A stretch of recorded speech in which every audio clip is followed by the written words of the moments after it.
Hello. Every time I click the wrong thing, one day I'll work out how to stream. Hello. hello. How are you all doing? Hello, Potter.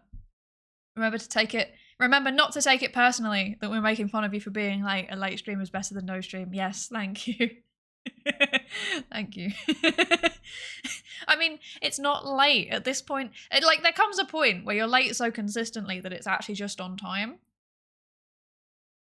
So, yeah.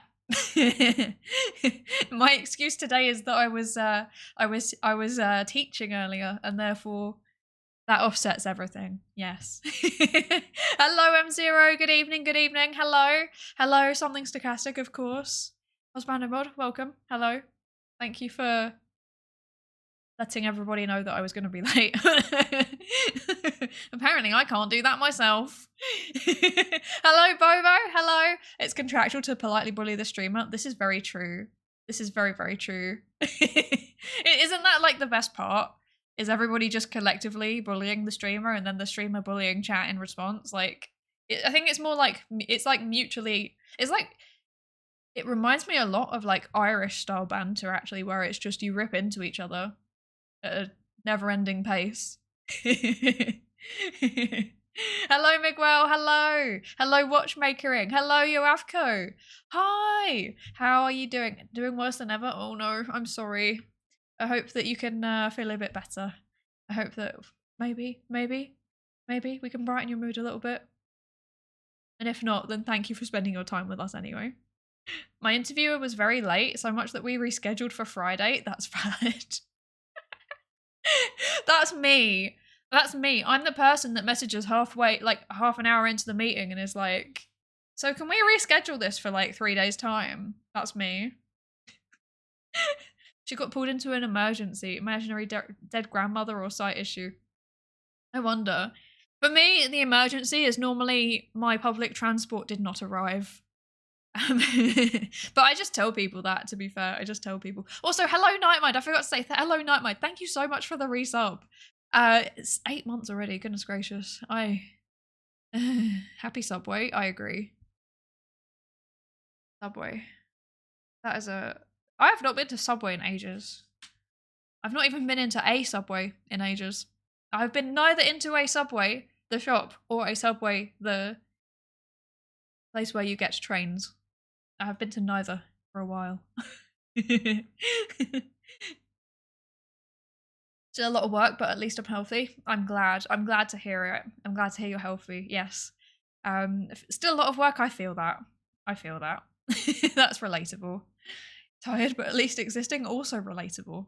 Very, very relatable. In fact, that's how I go by default now. I've got to the point where like I'll go to campus and people are like, "Hello, how are you doing?" And I'm like, "I'm okay. I'm tired. I'm surviving. It's fine." Yes. in exactly that tone of speech as well. Yeah. It's the Zentraya style of interaction or sibling interactions. That's true, actually. Any male friend group, are they like that? All of my friend groups are like that. Like, regardless of the gender composition, you know? They're all like that. I don't know if my friend groups are just... Maybe we'll just bully each other. Maybe it's actually problematic. I don't know. I don't know. Little tired at the minute, but we got a bioreactor build. Ooh, nice. And 15 chambers loaded. That sounds exciting. I don't know what it means, but it sounds exciting. Plus I got the tissue samples for chemical analysis, so nice. Good stuff. Good stuff. Hi, Dead Hyperspace. How you doing? Welcome in. Silent Hill series. That is a good idea. Also, I'm not gonna lie though, I've kind of stopped using that reaction. I forgot it, reward even. I forgot it was a thing. Oh my gosh. I do actually have a Psychologist Reacts playlist ready to go, but it's all like videos. It's like TikToks and stuff, you know? It's like Or like video, like YouTube videos. It's very streamer. It's very streamer style. Like, yes, these are videos about a topic that I might know something about. Let's watch them together. That's the kind of playlist, but I'm too scared to do it because it feels like a descent into just like, oh no. It feels like a descent into something, even though they're all psychology themed. So I would actually be saying something useful. Oh no. Oh no. I need to do it at some point. I need to get over the mental block. I'm scared. I never say, oh, how are you doing to a grad student? You say, oh, I have this food I can't eat. Here, do you want to do something with it? Yeah, that's very valid, actually. That is a large amount of my interactions, funnily enough, is just staff members being like, oh, by the way, we have leftover cakes and you can have this one. And I'm like, thank you, yes, I will eat this. Yes, thank you. I appreciate, yes, thank you. Or like, oh yes, leftover sandwiches. And I'm like, ah yes, thank you. Very nice, very good. Yes, I do like eating the free food. It does make me happy. I do enjoy a good free sandwich, even if they're normally bad. Oh dear. Bullying the streamer. The streamer, interesting. Let me add it to my research. Yes. Actually, yes. Actually, yes, saying that. Maybe I should start writing down your ideas. Like the things that you'll say. Maybe I should start writing it down and do research projects on it. That would be quite funny. That would be very funny, actually. An idea. I like this idea. Banter, yeah, very much so. Very much so. Just like Irish banter especially is just like literally bullying. It's just bullying. There's nothing else. That's by design. We funnel leftover food to grad students. It's because you all know that we want it. It's so funny. It's like a mutually accepted thing, like regardless, that you always give the food to grad students. Although actually saying that didn't used to be a thing in my department. I made it into a thing. Because like before, there's like a staff room and they would put it in the staff room, but they didn't give us the code to the staff room because we weren't staff. And then I protested and I was like, we're the ones that are below the poverty line. We should be getting the free food. So either bring it up to us or give us the code.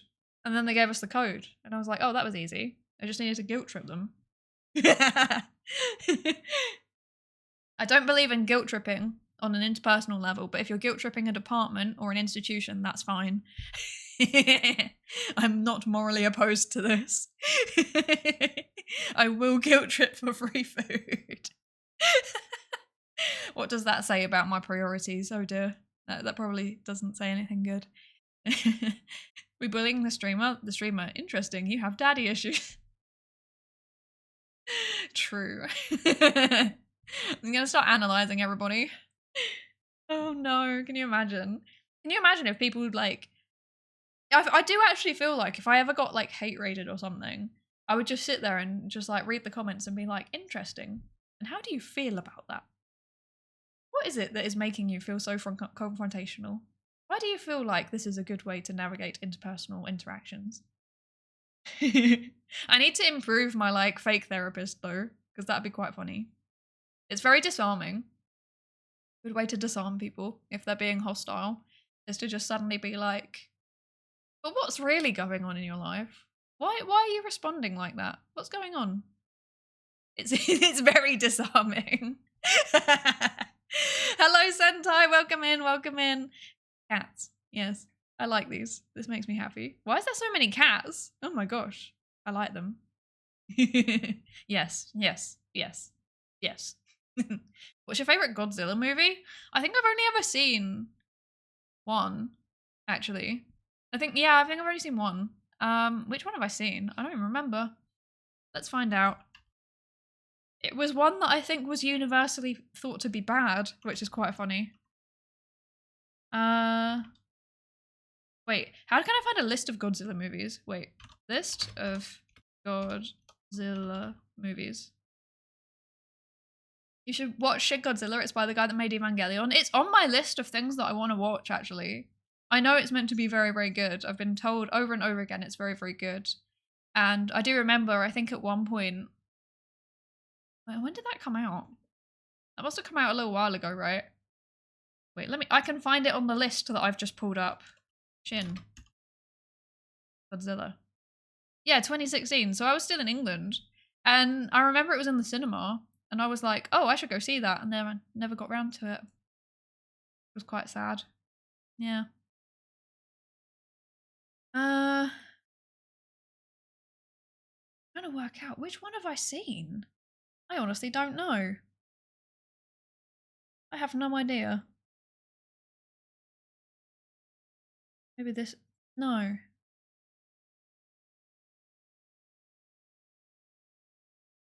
Is it this one? I'm trying to work this out. And I don't know. I have a feeling... Yeah, I have a feeling it might have been the old one, the 1998 one, the first American one. I think that's the one that I've seen. Which obviously doesn't really count in a way. Was it the 1998 American one? Yes, I think that's the one it was. I think that's the one it was that I've seen. But I don't really have any memories of it because I was very young. I just know that I have watched it, if that makes sense. Like the poster is definitely seared into my brain. The Godzilla model thing is definitely seared into my brain. Sorry for the background noise. I remember watching this, but I don't remember anything about it because I was very young. Yes. But yeah, Shin Godzilla, I really, really need to watch it. It's on my list of things that I want to watch. I have such a long to-watch list, it's actually kind of sad. Yeah. Tokushotsu is on YouTube live streams, the classic ones back to back. Oh, okay. Okay. I didn't know that. That's interesting. I will look that up. Okay. Thing about that one is that they changed Godzilla's design to be sexy. What? What? Hang on, what? Okay, wait. Godzilla, 1998.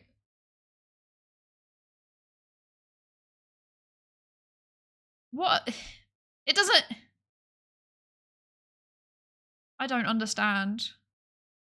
I don't understand. I can definitely see that the design has been, like, Americanized, if that makes sense. It looks a lot more Americanized. How can I describe this? Like, it looks more like a... It's got, like, T-Rex face. And for some reason, that makes it feel more American. It feels like Godzilla has been Jurassic Parked. Does that make any sense? I don't know if that makes any sense. Concept art, okay. Concept art. Let's see if we can find it. I mean, I can... Okay, I kind of see what you mean. That's a bit weird. I don't know how to process that. I really don't know how to process that. Is this it? I'm gonna bring up this because this is from Reddit. Reddit would never lie, right? It must be real. Surely. This is very low resolution. Oh my gosh. This is so low resolution. Right, this. I'm gonna bring this up and we can all marvel at it. It might have the Reddit thing. Oh wait, why is it so small? It is an archived post, so this is going to be extremely low resolution. Bear with me.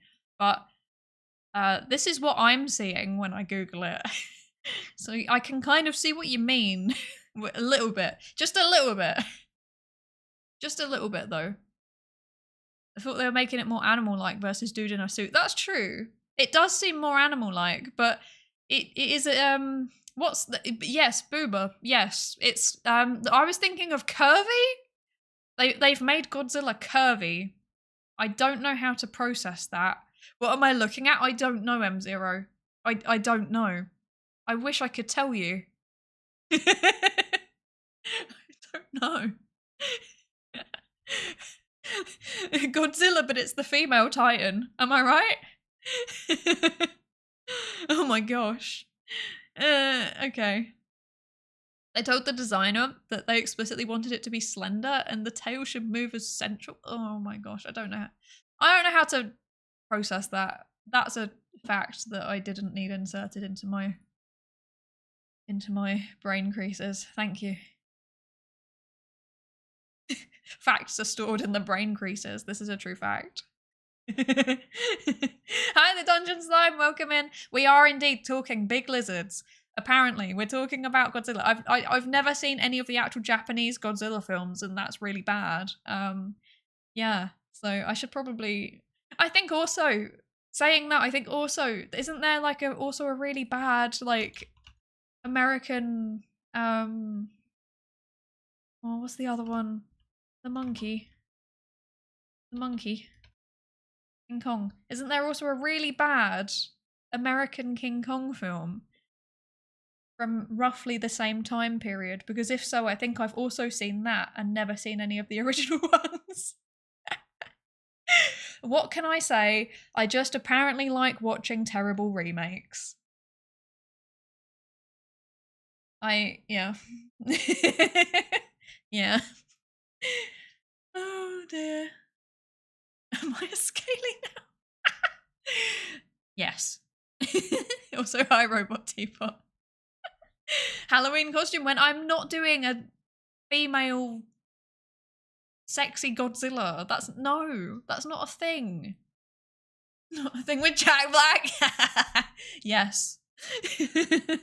We have to cast Jack Black as Godzilla. I'm sorry, I don't make the rules. And also King Kong. He has to be both. He has to be both. But yes, King Kong. I've also seen the bad, I think it's like 2005 American one of that, and I've never seen the originals. So yeah, I don't know why I watch these kinds of films. I genuinely cannot explain it. I can't explain why I've never seen any of the originals. To be fair, now that I think about it, I've never been particularly like on the ball with pop culture generally, but also like especially films and TV. I've always been very, very slow to watch things, anime included. I think there was a period of like 2 years where I actually managed to catch like the big seasonals, and then after that I never did anymore. Even the Mimi ones. Yeah, after that I never did anymore, and before that I never did. So yeah, I don't know.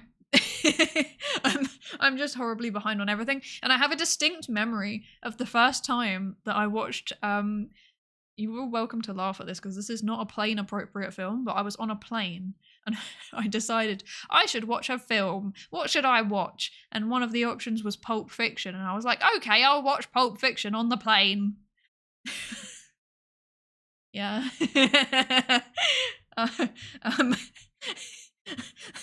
There was a child sat next to me. I didn't know, okay? I didn't know. For some reason, this is like the main place where like my formative media consumption happens, because I also, the first time I played Doki Doki Literature Club was also on a plane. Also not very good plane entertainment. I don't know what's going on with this.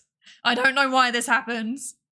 Every time I get on the plane and I'm like, what's the most inappropriate piece of media that I can consume in a small, tight space?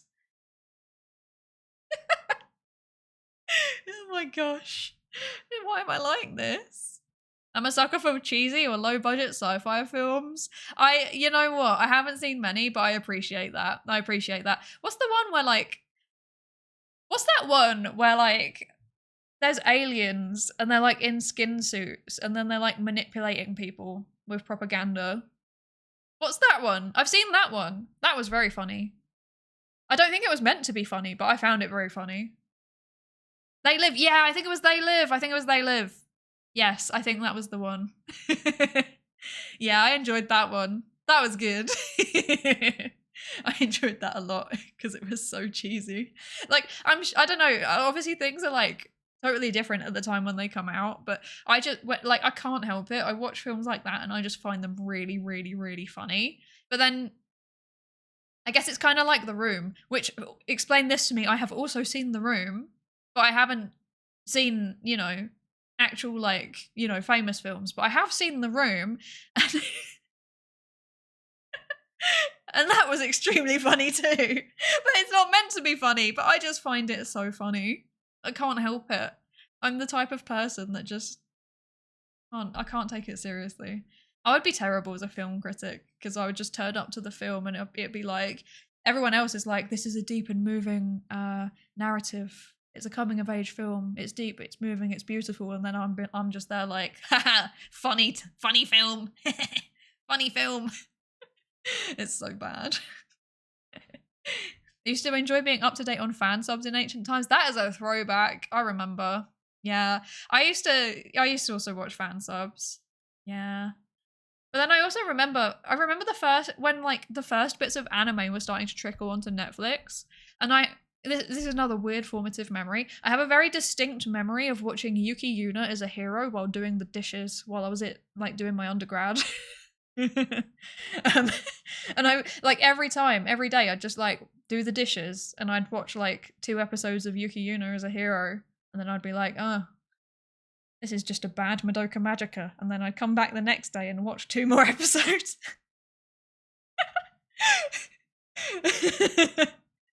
I can't explain it. I like cheesy things. By the way, wouldn't necessarily recommend Yuki Yuna as a hero. It's one of those like magical girl series that's meant to be dark, but it kind of fails and loops around to just being cheesy. And for that reason, I couldn't take it very seriously. So, yeah. Yeah. Next time, watch Edge Runners. Edge Runners is so high up on my list of things that I want to watch. Yes. I really need to watch it. It's so bad. So bad. I really need to watch it. Layla's supposed to be about yuppies and corporatism, but the creator gets made fun of a lot. Oh, because different conspiracy theorists project their thing onto it. So true. So true. I think that was also why I enjoyed it, because like my research area is all about why people believe conspiracy theories. So I was like watching this and I was like, oh my gosh, I can see these narratives like in people's narratives now. That's so fun. That's so interesting. Look, I can see I can imagine how this would link to this cognitive mechanism. That's so fun. Basically, I get enjoyment in 2 ways. Either I laugh or I overanalyze. Those are my 2 modes of content consumption. There is no in between. I've been on a plane a few times when people have been watching rather racy movies. Nowadays I tend to bring my own stuff. Implying that you bring your own. Yeah, I don't know, it's really difficult, isn't it? Because if you haven't vetted the media in advance of getting on the plane, like you have no Wi-Fi, so you can't like change your downloads. So you kind of just have to, you know, just bite the bullet and do it. And that was the approach that I took with Pulp Fiction. Like, you know, it got to like some of the more inappropriate scenes, which to be fair is most of the movie. And I was like, oh, okay. Well, it's too late. I've already started watching it and I don't have Wi-Fi to download anything else. So I'm just sticking with it. We're just doing this. I'm dedicated to the bit. I'm dedicated to the bit of watching Pulp Fiction on a plane whilst sat next to a child. To be fair, I did turn the screen so that they couldn't see. I want to make that clear. There was no accidental watching. I was in the window seat, luckily, so I was able to just like lean away and direct the screen away from them, if that makes sense. Yes. I consume all the magical girl shows regardless of quality. That is valid. That is valid. I am kind of the same. But right now I'm because I don't have much time. But like for me, magical girl shows are like the thing they're the thing that helps me switch off, if that makes sense, a lot of the time. With a few exceptions, obviously, there are exceptions. But mostly it's like my favorite form of genre to just relax to. So at the minute I'm just like, because I just don't have any brain space to process new stories, I'm just like rewatching Cardcaptor Sakura, like the original series. But like whenever I get time, basically, which means I'm basically just watching 1 episode a week. But yeah. It's very fun. I enjoy it. It's nice. Have you watched any Precure? I think I have actually. Wait, I'm going to double check. I might be mixing it up with, as in, yes, I have. Yes. I think, actually, wait, no, let me double check. I'm like 99% sure that I have.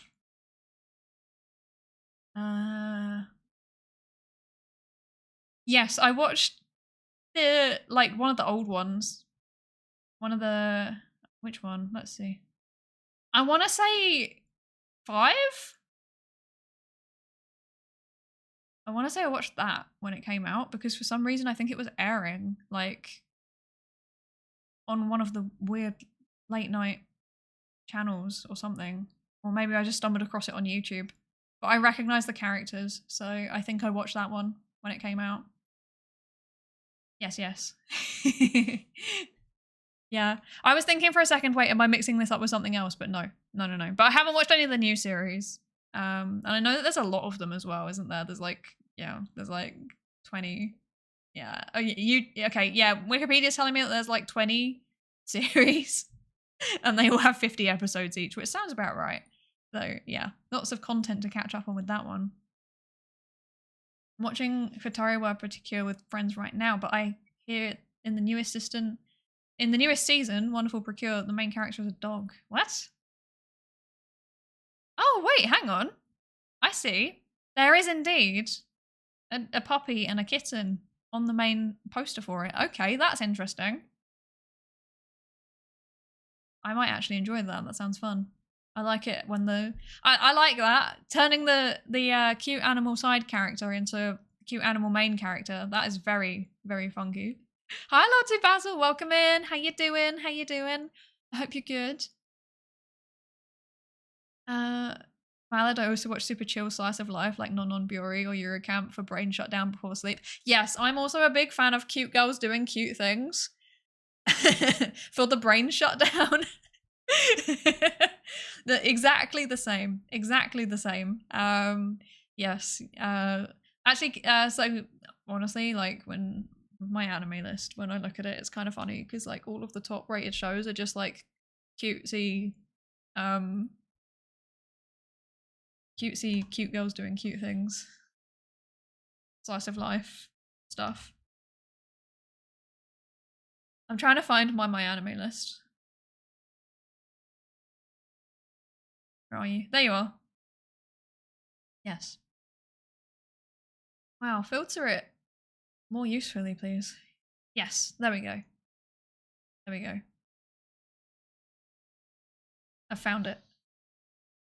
Procure reminds me I need to finish watching The Power of Hope. Is that? I don't know what that is. Google is not giving me anything useful. Okay, cool. I'm like so out of the loop with anime. It's really bad. Like I haven't actually watched really anything recently apart from the Nier Automata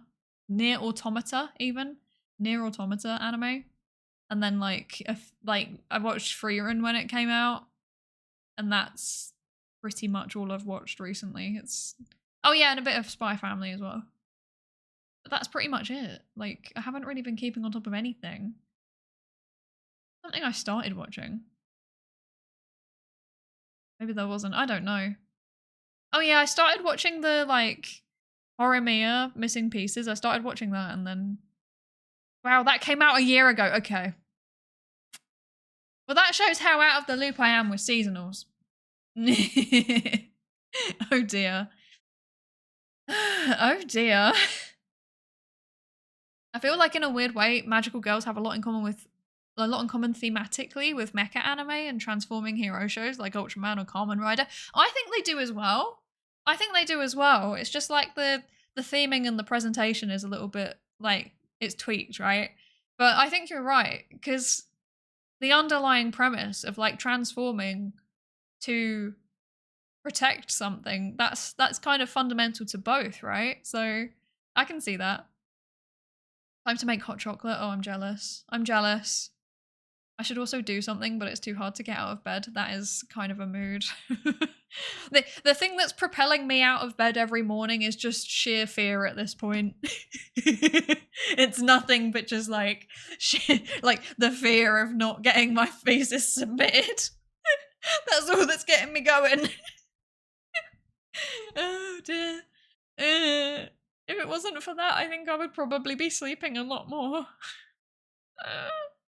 Hi Jayon, welcome in. How you doing? Good evening, good evening. Procure reminds me. Oh wait, no, I already read that. Ugh, brain. But PhD pit is a dark place with very little anime. It really is, actually. It really, really is. Yeah. I mean, most of the PhD was fine. I was watching a bit throughout most of the PhD, but yeah, the write-up, like the lead up to submission, I am genuinely just so busy at the minute that I feel like I'm not doing anything. Like my average day, I wish I was joking, my average day is genuinely just like I wake up, I work, I have lunch, I work, I have dinner, I either work or stream, and then I go to bed. And that's like most days. Like sometimes Friday evening, I let myself have off and I spend time with husbando. Sometimes on Saturday we have chores and we do the chores together. But like it's like, yeah, it's I'm living the PhD grind set. It's very don't recommend. That's not a healthy way to live, but in short bursts it's, you know, sometimes a requirement for certain life achievements in it. So that's why I'm tolerating it. Mm-hmm. And I'm very excited to re-establish a healthy work-life balance in the new year. That's the thing that's keeping me going. That's the thing that's motivating me at the minute. Is the carrot of a healthy work-life balance dangling before my eyes.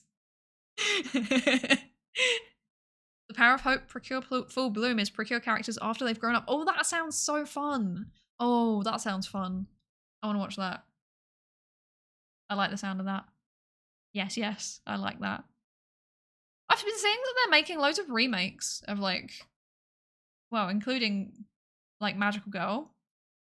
Like older Magical Girl shows. It's like, why? The originals were fine. But also sometimes it's actually improving the animation and the story isn't that affected, so I'm like, okay, fair enough. That's fair enough. I'm putting this on my plan to watch. Oh wait, I'm not logged in. Eh? What? What's going on? I'm confused. Okay, it's not letting me. Okay. I will remember it though. I will remember it. Okay, it's fine. My anime list moment. It's struggling. It's struggling. I mean, like, narratively putting on the magical girl dress and getting in a big robot or similar. They very much are. The stronger ideal self being projected over the real personality, but the actions of each speak to different parts of the core characterization. Exactly. Exactly. I very much agree with you. I very much agree with you. Yeah. I don't know. I very much agree with you. And I think the reason why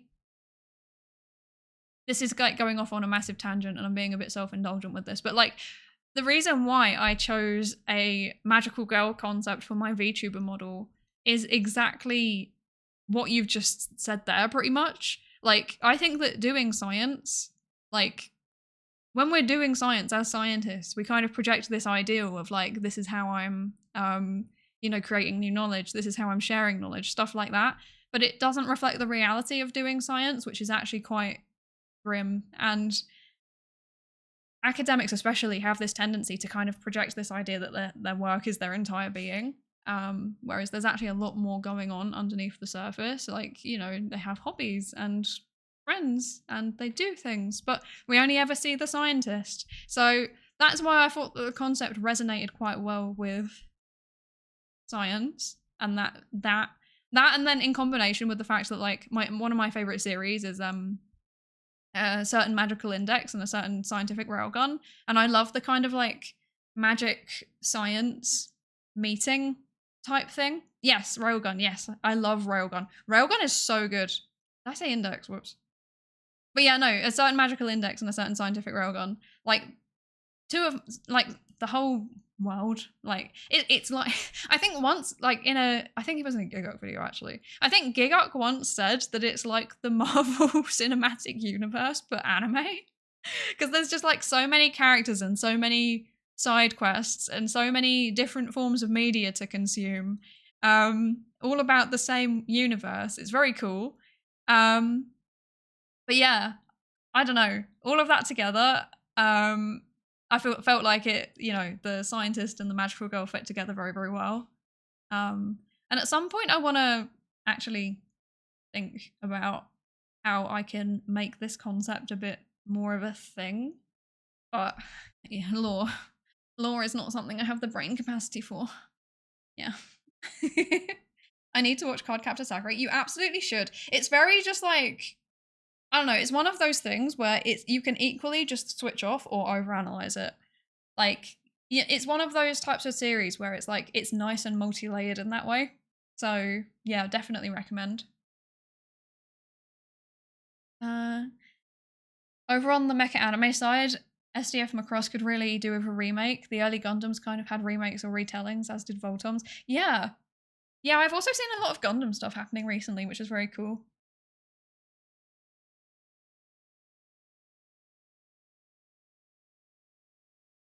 Sorry, I was just thinking because I'm thinking, I can't remember whether I started seeing more attention being paid to Gundam anime or whether I started seeing more people building Gunpla first. But it feels like both have kind of resurged, especially in recent years, which is very cool. But I can't remember which came first, or maybe they just naturally coincided. I'm not sure. I've never built Gunpla. I'm scared of it. I'm too clumsy. It might be fun though. I would recommend reacting to Kane B's Philosophy of Science series, but I don't know how much of it fits there. I mean, I would be very interested in anything Philosophy of Science. Is it like a lecture series? I see. Wait, I see. It's on Google. I found it. I have managed to work Google. If it's a series of lectures, I may well be able to. It depends on the license. Yeah, it depends on the license of the videos, but that would be very fun, potentially. My favorite magical girl show is definitely Yume no Crayon Okuko. Okoku. I can't speak Japanese. I've seen this one before. I don't think I've watched it, but I've seen it. Yeah, I remember seeing it. It's so silly. If it's silly, I would probably enjoy it. I crossplayed Misaka back in the day. I love that. I love that so much. Oh, I've always wanted. Okay, I've only ever done one cosplay, but it was like, I've done one actual cosplay, and it was like an alternative outfit of a character that literally just appears in one ending. Because I wanted it to be like, I didn't want people to approach me, basically. I was scared, but I wanted to know that I was cosplaying. But it wasn't a Raildex character. Yeah. But I've always felt like I should probably, like, the meme that me and Husbando have is that I should cosplay what's her name? I'm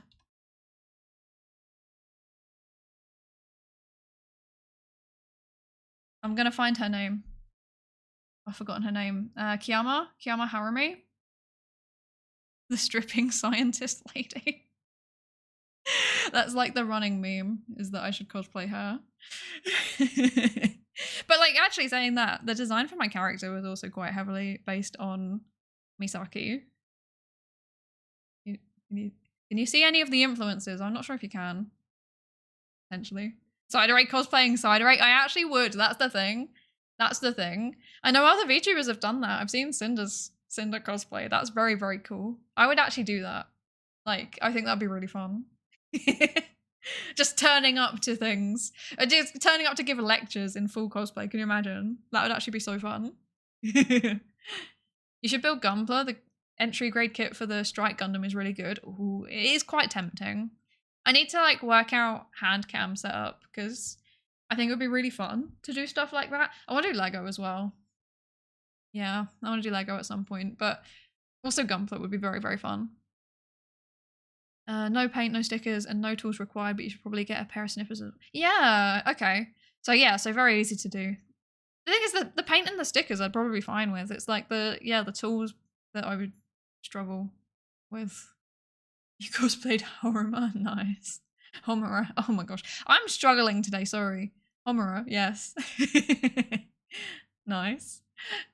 Probably both. Gundam has a good pipeline of new material, and also a number of new folks started streaming Gunpla. Yeah, that's true actually. I have seen a big like uptick in the number of people streaming Gunpla. I've seen like more people streaming building in general. I saw a stream the other day when Reinho was building a desk. I was like, fair enough. That's a thing to stream. It started with Lego, and then it's moving on to Gunpla, and then it's turning into furniture. What's next? It's just getting progressively bigger. I'm going to stream building a house. Incredible. Incredible. It's a problem that all the characters I like and would have liked to cosplay a female. And that's a problem because I'd never be willing to cosplay as a female. Perhaps a male version of those characters. Yeah, definitely. I mean, you like... The great thing about cosplay is that you've got like creative freedom over it, right? You can make it as accurate or as interpreted as you want to, and you know, gender bend cosplay has been a thing as long as I've known about cosplaying, at least. So yeah. Yeah, I think, I don't know, I do have a list of characters that I would love to cosplay, but my biggest issue now is actually that I don't know, I feel like some of them I'm getting too old to cosplay, which is probably silly. But yeah, I feel a bit weird with some characters. And then the other thing also is that like I've not really got a face shape that suits anime characters very well. Yeah, I don't know. Because a lot of them are kind of cutesy looking, and I'm not very cutesy looking. I am more slightly more adult looking. And one day my VTuber model will reflect that, and it will be very fun. But for now, I have a cutesy model, and that's mine. I'd love to do a major business event talking to cosplay. That'd be hilarious. Yes, okay. Unironically, I want to do a talking cosplay. I think it would be so fun. Like, imagine if, I don't know.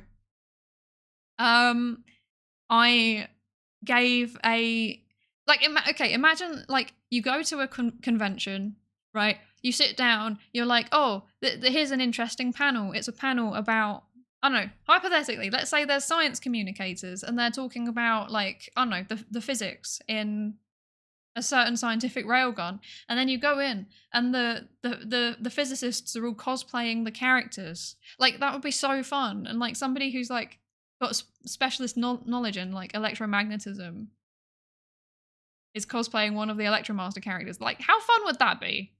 That would be great. I feel like science communicators are missing out on something here. I'm gonna start this. I'm gonna start the cosplay and VTuber based revolution. I'm not starting any VTuber based revolution, to be fair. Other people have beat me to it. But you know, the cosplay revolution, I'm gonna start it.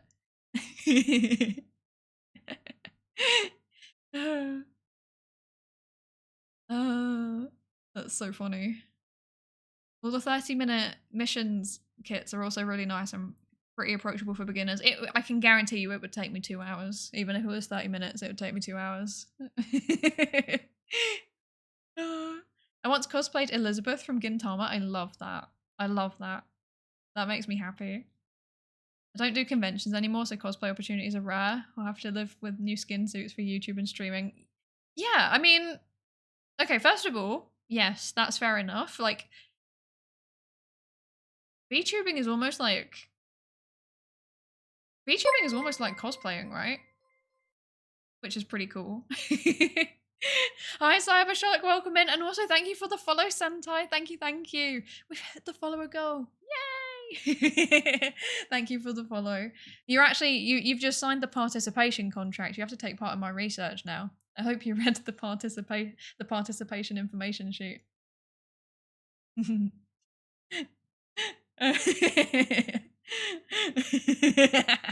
Yes. And thank you for the follow, Cyborg Schlock. Thank you. You're also a participant now. Terms and conditions are available somewhere in my file drawer. I don't. Yeah. See, I think it would be really fun to like even streaming, like face cam streamers. Like I know that cosplaying while streaming is a thing. I know people that do that.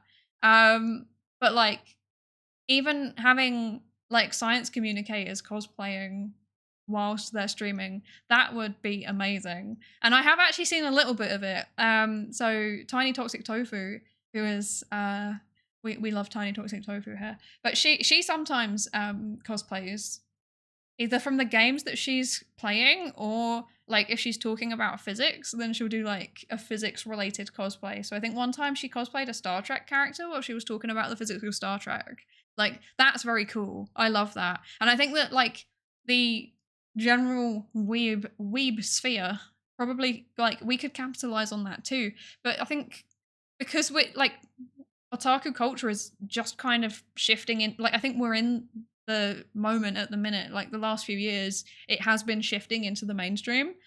So I wouldn't be surprised if we start seeing more of that and start seeing more anime references in science communication and stuff like that. I think that'd be very cool. So do you draw blood or am I like a ballistic dummy? Neither. Thankfully, I am a psychologist, so that means I'm just going to be manipulating you and you will have no idea. I would like to clarify, I do not do this. This would not pass the ethics review board. I do my research ethically. No, you're fine, you're fine, you're fine. I'm not doing any manipulation, I swear. I swear. I swear, I'm not using behavior science on you right now, I swear. By the way, how about the license and stuff for the Kane B videos? About it. I would personally just ask directly on Discord. You know, that's actually not a bad shout. I could just ask. That's very valid, actually. Yeah. Yeah, because obviously I feel like I'm in a kind of okay place at the minute, because like I wouldn't. Like just being frank, the biggest issue that people normally have with any kind of like watching stuff on stream is first of all not crediting properly, second of all not actually adding anything of substance, and third of all taking views away from the original creator. Like those are the three main things that I hear about it. I think I'd be able to add something. I'm small enough that I wouldn't take away any views, really. Like it'd literally be 2 or 3. Like let's be honest, like maximum 50.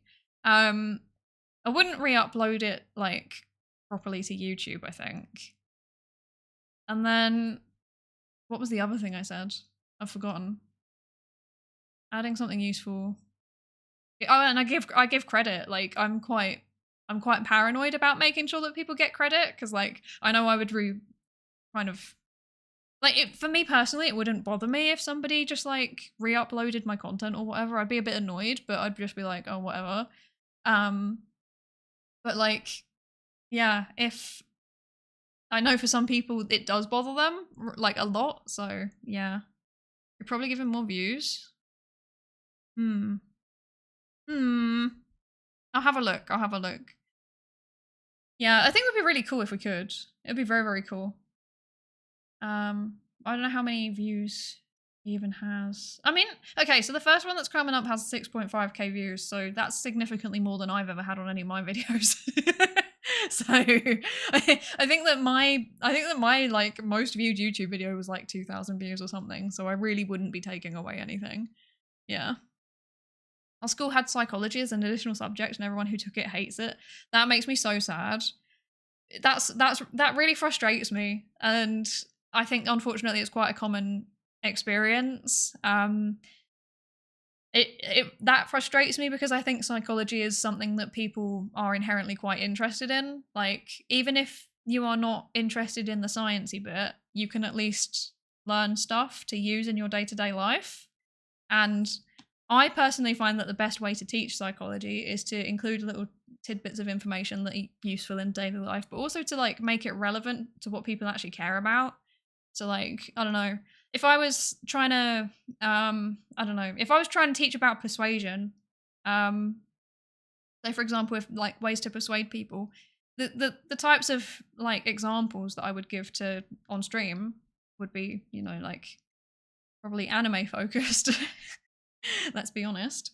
But like if I was going out and giving the same talk to, I don't know, a group of students who I know are quite activisty, they're quite interested in, I don't know, climate change, for example, then I'd give very, very different examples. Like psychology is easy to adapt to people's interests like that. So yeah, it kind of makes me sad. Makes me sad. I feel like there's a lot of potential for people to be really, really interested in it, and there's a lot of potential to make connections about it, but yeah. They had to make them do like 80-page projects. That doesn't sound right. That's a bit excessive. What? Ain't no way. You're not exaggerating? Wait a second. Wait. Okay. I need to check something real quick.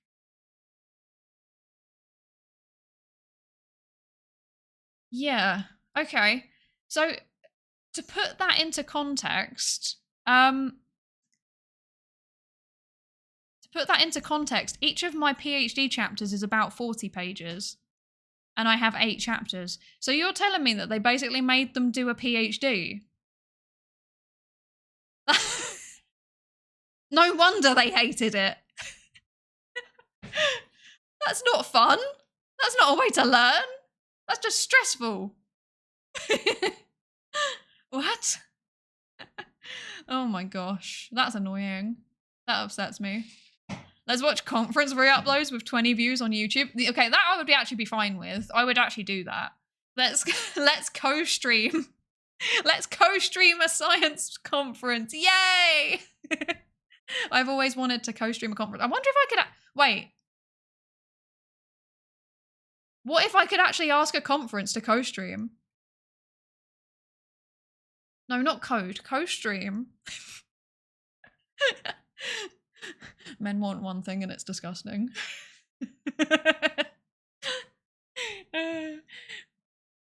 I actually wonder if I could reach out to a conference in my field and co-stream like the keynotes or something. That would actually be fun. This is an idea. I like it. At the start of the year, 40 people took psychology, and by half of the year, only 8 remained. That is intense. That's really intense. That's a really bad dropout rate. Goodness gracious. Psychology is pretty wide. A lot of the time, they also just teach outdated concepts and stuff. Yeah, that is true. We do. It's kind of frustrating because like psychology as a field has made quite a lot of advances, and a lot of the like scientists know it, but then we just never bother to update our lecture slides. So like maybe it'll be like, okay, everybody, let's talk about I don't know, let's talk about the okay. Actually, this is a good example. This is a very good example. I've just realized, hang on. I just got to double check something real quick before I talk about this because I want to make sure that this is correct.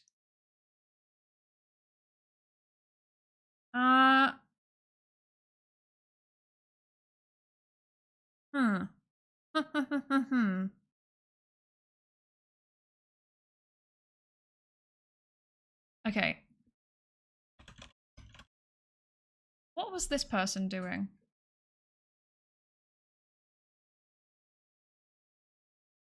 I think, okay, so that basically, there was this massive like fraud case in psychology. Brilliant. I can't access the article because it's behind a paywall. Ah! Classic. So there was this really famous like fraud case in psychology by a professor of social psychology called Diederik Starpour. He got found guilty of it, so I can just outright say it was fraud. But I think I might have. He got found to be doing fraud in like, I don't even remember, like ages ago. So they first started investigating him in 2011. But I'm pretty sure that I actually studied his research that was later retracted while I was at university. I might be wrong, but yeah. I'm pretty sure that I studied his work. So like, this is what I mean, is that like they teach us the stuff, or like the scientists are doing the research and then you go away and you teach the stuff, but like you don't really update the slides properly. It's a fairly common thing that I've noticed, is that, yeah, like we know about the things that have changed in the field, and like this, like we don't have time to update the slides. Let's just keep teaching what we taught last year, you know? And then it just keeps going on like that. So that's not good. That's probably a thing that we need to do a bit better. I picked up psychology in the second year of sixth form and had to bus to the local Catholic girls' school for the class. That doesn't even surprise me, because like psychology is like really perceived as like a quote unquote girls subject, which is quite funny because yeah, it's actually quite intense now. Like it's very, very STEM. It's very, very modern psychology. Like at least in, you know, English speaking countries and the Netherlands, and Germany also. It's very, very STEMmy. Like it's, you know, you have to know how to code. You have to be able to do quite extensive data analytics. Like yeah. And you have to know like experimental design and stuff like that. It's not like fluffy, and yet it's still like pushed into the fluffy side of the spectrum because people just think that it's like psychoanalysis and stuff. So yeah, that's funny. According to them, more than half of the syllabus was biology of human brain. I mean, don't get me wrong, that is important, but I haven't studied the specifics of the human brain. I know the basics of neuroscience, but I don't know anything in depth about it. Like I know roughly how neurons function and roughly how brain networks, you know, I know the fact that brain networks do things, and that's pretty much it. All the glands like the hypothalamus and the lobes and everything, there's so much effort. Blech. Blech. There's more than many dissertations I've been on committees for. Now those were for masters, but still. Well, I wonder what's that like. What's it like from the other end? Yeah. First of all, yes, 80 pages is definitely more than a lot of master's dissertations. I know for a fact that my master's dissertation was about one PhD chapter, so yeah, it was like 40 pages maybe 50. But yeah, also what it's like from the other end. Like, what's it like being on the committee? I'm interested. Yeah. Honestly, they'd probably be okay considering the overlap of scientists and nerd culture. This is very true, actually. This is very true. Ops 25? Is that the open science one? Wait. Is that coming up? I can't find it. Can't find it. Google is failing me today. What's going on? I actually can't find it. I'm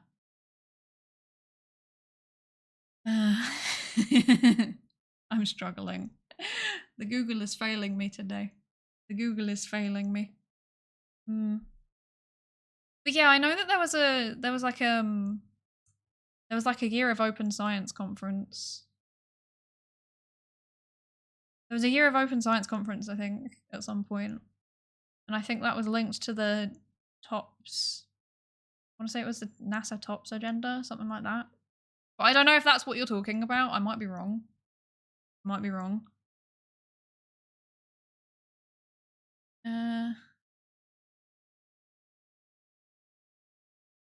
Yeah, it probably would be okay. I'm really, really tempted. I'm really, really tempted to like find a conference that I can co-stream. I think that'd be very cool. Is that a thing that's been done on Twitch before? I wonder if we could actually get the rights to do that. Like a co-streaming of a conference. That'd be very, very interesting. Very interesting. But it would be interesting for me anyway, just to see how it goes. Get on Discord and get everyone. Yes, I'm gonna bring the whole Discord gang to the conference. Go to an in-person conference and then IRL stream. That's the key. A golden kappa for that. Even fine arts in school was bad. Yeah, everything. I'm not gonna lie. I was not a fan of like secondary school in general, like high school. It was not good. I didn't enjoy it. It was just a bad experience all round for me personally. So, yeah. Yeah. He was a fraudster, not allegedly. Exactly. Cedric Starple was an actual, like, proven fraudster. Terrible. Terrible stuff. Hi, Zerkia, welcome in. How you doing? Missed the start? That's okay. I did too. I was once again late, so. Why is your name Psydere? Psy made Gangnam Style. Psy did make Gangnam Style. My name is not a Psy Gangnam Style reference, though. I've got to say it isn't. It's a psychology reference. The name was meant to be like a funny pun, and it kind of flopped, but it's catchy, so it doesn't matter. But the pun was meant to be that like all of the like anime dere tropes, like dere, tsundere, yandere, etc., they're all like personality classifications. And like if there's one thing that I hate in this world more than anything else, it's personality tests that put you into classifications rather than a spectrum. Like, it genuinely makes me viscerally angry. Every time that somebody around me mentions, like, MBTI or something, I actually have a physical stress response. So, I thought, wouldn't it be quite funny and quite meta for me to say that I'm Psydere, first of all, because it's referencing personality tropes that are classified, and that makes me angry. Second of all, because weeb, haha. And third of all, because personality is a part of psychology. And therefore, Psy kind of would encompass all of the dere types. It was like a weird little joke where the logic made sense in my head, and then I've had so many people ask me questions about it, and every time I explain it, I realise that doesn't make any sense. But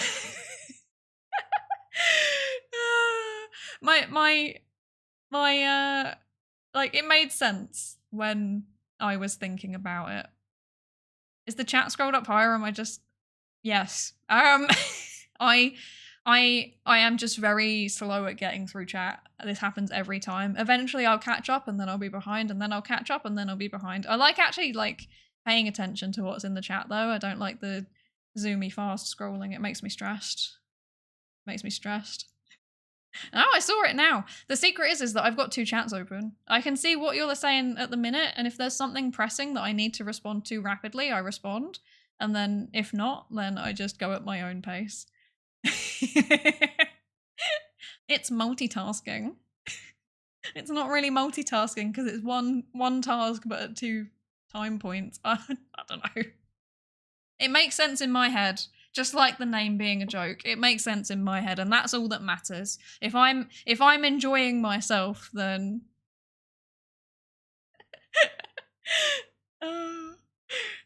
oh dear. There is kind of a gap between academia and industry as well. This is very true. Yeah. It's interesting because I feel like academia and industry are like, they're almost like symbiosis in a way, because I feel like industry is often much more ahead with applied stuff. Obviously, makes sense. And then academia is often more ahead with the basic stuff. But then like academics will look at stuff that's coming out of industry and go, hey, that's really cool. I can use this technique or this, I don't know, this application or whatever in my own research. And now I can go off on a new innovative tangent. And likewise, people in industry look at academia and they're like, hey, look at this interesting basic research that's coming out of academia. We could use this. So yeah, that, like, there's a gap, but it's kind of a gap that feeds itself in a way. But I do think that oftentimes, you know, the communication could be better, because I've seen times where, like, you know, there's been some attempt at translating across and then it just didn't, like, it kind of got lost in translation, if that makes sense. So yeah. For most fields, it's definitely not this bad though. Yeah. It's definitely variable by fields, isn't it? Definitely variable by field. Psychology's kind of weird because, like, I guess most of our industry, quote unquote, is like marketing and gambling. Like, it's not good field generally. But then we've also got, like, the entire, like, third and public sector that are doing, you know, like, healthcare and stuff like that. So that's interesting, I suppose. I mean, there's definitely, like, there's niche industry, I think, that's very, very much heavily based on the dynamic between psychology across various, you know, sectors and that. But I mean, I'm thinking of like the test companies and the journal companies and conferences. Like, you know, they're expensive, very, very expensive. Like, especially the tests that are made for clinical psychologists and therapists and stuff. Like, yeah, they can be very expensive. Yeah.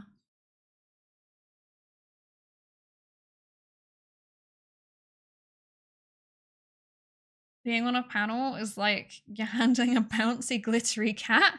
It's doing something cool, but it can also just lash out at any moment, go wild at any moment. That's valid. And mostly it's me making sure they're okay and making sure forms are filled out and running interference for admin stuff. That's fair. That's fair. Yeah, because I tried to, like, supervise a like an undergraduate research assistant, and I feel like I did a terrible job because I was like, okay, let's do this, this, and this. And I thought I explained it, but clearly I didn't, because they just didn't do it.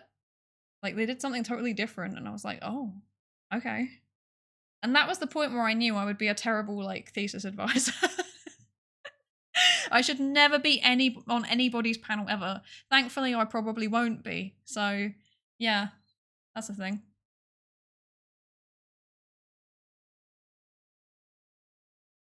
On the subject of fraud, something similar happened in nuclear physics. Someone tried to debunk a safety measure, but it was because he was on the tape from Eon or something to sync a Hitachi project. It's one of my study pieces. That's fascinating and terrifying. Okay. Actively trying to make things unsafe because of business reasons. Brilliant. I love that. That's not at all problematic. We love that. Oh dear. Yeah, I think it is genuinely, like, I mean, not fraud, but like sussy stuff like that, like sussy business practices. I think the thing that stands out for me personally is definitely like online company, like me, like, yeah, like internet based, like tech companies basically, because they use so much behavior science, so much to, like, get people to keep scrolling through their feed, or to get people to buy loot boxes or stuff like that, like to hook you in and keep you in. It's really, really fascinating, and it's also terrifying. And I honestly wouldn't be surprised that, like, things like that around human experience, human behavior, I wouldn't be surprised if, like, big tech companies actually have more insight into it than academia does, like academic psychology. I've had a few conversations with people that work in those kinds of businesses, and I'm like, whoa, you know too much. You know too much. I'm scared. Thank you for the follow, Dark Wait, is it okay? Is it Dark Nolea or Dark Nolaja or Dark Noleha? Tell me. Please tell me your preference. Yeah, ha, ja. Tell me. But thank you for the follow. Welcome in. You are now a participant. Dark no that doesn't Ja? Like Ja? Dark knowledge? Okay. Cool. I assume that's what you meant because yeah, like that can be my like default pronunciation for that would be yeah instead of Ja. So I apologize if I slip into Dark Nolea. I guess that will be your secondary nickname. But yeah, hello, welcome in. Thank you for the follow. Just wear a GoPro and walk into a meeting. Yeah, I'm gonna wear a GoPro and just walk into like a scientific conference. Can you imagine? That would stress people out, I think. Although a lot of conferences are live streamed now. So maybe not. Maybe not. Like the talks are live streamed or recorded or something. I thought you were a psychology yandere. Yes. Aren't I the most threatening streamer that you've ever seen? I would be a terrible yandere. Can you imagine? I'd be like, you're not going anywhere, are you? And then I'd be like, oh, sorry, I'm getting in your way. I'm really sorry. Anyway, you can go if you want to. I'm sorry. I'm sorry to bother you. Sorry. Like, let's be honest. I'm like the opposite.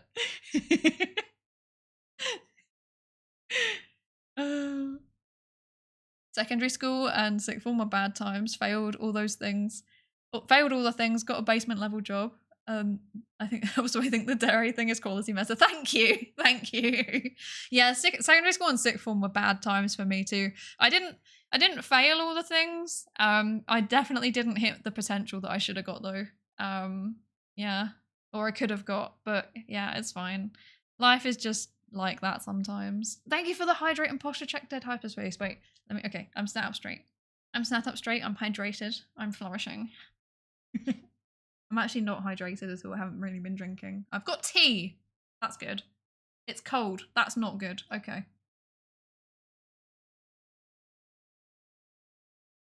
Sorry, it's because it's an opaque mug. It's gonna do weird things when I... Yeah, it's gonna do weird things when I drink my tea. I'm sorry. After what you said happened in the wet lab, the only way I'd feel threatened would be you holding a flask of liquids. Yeah, that's valid. I'm not gonna lie, I got an advertisement in my emails for a wet lab, like lab assistant position at my university, and I was like, health and safety compliance, you say? Well, I certainly complied to something. What's the worst that could happen? Melt things? Chlorine gas explosion? Stress test the plumbing. Yes. Oh my gosh. That genuinely, that was terrible. Oh. I think the threat to like safety, like to the other students' safety was the biggest thing, really, to be honest. I'm quite sure that my school problems were due to the inattentive ADHD. That's valid. I also think that my school problems were partially neurodivergence related. Undiagnosed neurodivergence related, yes. Really, the schools... Yeah, I don't know. I've heard things are a lot better now. But yeah, when I was at school, it wasn't great. It wasn't great. There wasn't really much support, and even when there was, like, it was only given to like 3 people. So, yeah. And that's assuming you even had a diagnosis in the first place. But yeah, things seem to be getting better, so that's good. At least, you know, from what I've seen from schools in the UK and Ireland, things seem to be getting a little bit better. So that's nice. That's good. The best job that you can do after studying psychology is to teach other people psychology. I wouldn't say that's the best job. It's certainly a job. It's a job that you can do. I'm not going to be doing that. Don't get me wrong, I like teaching, but I don't like structured teaching, if that makes sense. I'm not really a fan of teaching in classrooms. It just doesn't vibe with me. Like, there's nothing wrong with it. It just doesn't vibe with me. I don't enjoy it very much. So yeah. I'm going to be having I've got like a weird job situation, which I can't really give the details of, but TLDR, it will involve research, so that's good. Yeah. So I guess, like, I mean, there's not really like one best job that you can do with a psychology degree. I know people that have gone into data analytics. I know people that have gone into like academic research. I know people that have gone into industry research, you know, like user testing and stuff like that in tech companies, or behavior science in other companies and the government. I know a few people that have gone into policy work. So yeah, it's like quite a varied range of stuff that you can do. Mostly they kind of centered around that, like either the researchy side, or I mean, what I've said is mostly just research stuff. But yes, there is also teaching. That is also an option. Both in the kind of like in a school setting or in a university, or like even in an organization like a business. You can teach, like you can do training in there too. I know a fair amount of people that have gone into HR. I know people that have gone into PR. So, and like advertising and marketing and stuff. So yeah, there's like a whole bunch of jobs that you can do in it. I guess the best job is just kind of dependent on personal preferences. So yeah, I'm definitely a research orientated person. Also I like helping other people do their stuff too. So yeah, kind of weird, kind of different. Like if I was staying in a university, I don't think I would be an academic. I think I would probably be like I don't know, like a lab manager or something like that. I think that's the kind of thing that I would probably enjoy more. I don't know. A lot of psychology feeds into organizational theory. Yeah, definitely. I mean, I think they're kind of reciprocal, right? Like a lot of organizational theory also feeds into psychology. So yeah. A big topic that I work on is coined as psychological safety, which is a whole thing revolving around how do we make good workplaces and keep people engaged and healthy. Yes, I've heard of this. Yes. And then feeding into things like team dynamics, learning and development, how to make workflow and understand impacts across various boundaries, blah, blah, blah. Yes, I have heard of this. Actually. And I think I might know somebody who does work on that as well, actually, but like as what's the word? Occupational psychologist. I think I'm trying to think what's the US equivalent. I think it's like IO psychologist. Industrial organizational, that's the one. Yeah. The UK and Ireland, it's like occupational psychologist, and in the US, it tends to be industrial organizational psychologist. But yeah, I know someone that does work like that, and it's very cool, very important actually. Like keeping people actually motivated to keep doing their work is super, super important, because it's such a big chunk of people's life, right? It's like 8 hours of every day is like working. If you're working full time, and then like on top of that, you probably also have commute, and then like doing life tasks that help you function so that you can do your job. Like it's kind of wild, really. It's like such a big chunk of our lives. It was more so a use our safety thing instead, but they wanted to flash it through testing. Oh, that's not good. Problem with flashing through testing is that you miss really big stuff and ends up with a massive safety risk. Yeah, I can imagine that. Like running through testing without testing properly is enough of an issue in stuff that isn't nuclear physics. So I can imagine that it's also an issue in literal nuclear physics. Oh dear. Had a lot of experience teaching for the military and government employees, so that helped in mentoring. That's super, super interesting. What the heck? That must be a unique experience. I know a few people actually that have been less like training though, and more like trying to do policy work. Like, you know, like they'll have regular policy meetings, if that makes sense. So they'll like digest the academic research and then take it to the government department like once a month or something. I know people that have done that. 100% for me.